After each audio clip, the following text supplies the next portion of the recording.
It gets it clears a lot of confusion out of the way when you have these tough conversations, because again, I came into the marriage with my baggage, essentially. You came into the marriage with your baggage, and again, that baggage could be what we've seen growing up, what we've experienced in prior relationships, and there are some individuals that you know got burned in a really bad way financially, and they just will never put their money together. So now we're going to talk about how we operate in our marriage, and you know, again, what we do keep separate versus what's together. And the only thing that we keep separate, y'all, is our Roth IRA accounts, and that's because we have to.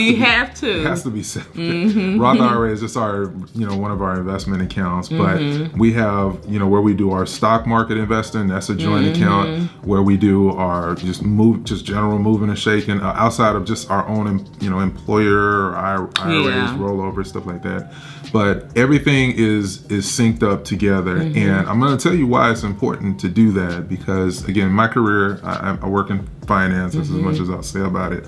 But I can't tell you how many times, especially now with everything going on with COVID, how, you know, because folks don't operate together, something happens to one party and they have no earthly idea how to track this person's money down and where they had assets elsewhere, and it turns into just a big treasure hunt because this person felt like their money should be separate. And then what happens if you're in a situation where we've been only married to each other, but there have been situations that I've read countless times where people get remarried, they don't change their beneficiaries, they die, and then the ex-spouse gets all the money because that person, because they weren't working together, didn't change it into the new married, you know, the new spouse's information.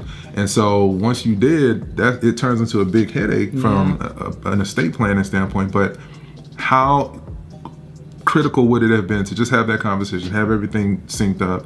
That way everything we know is accurate, everything we know is current, and everything reflects each other, because it just keeps things clean. Now, I do want to talk about one of the misconceptions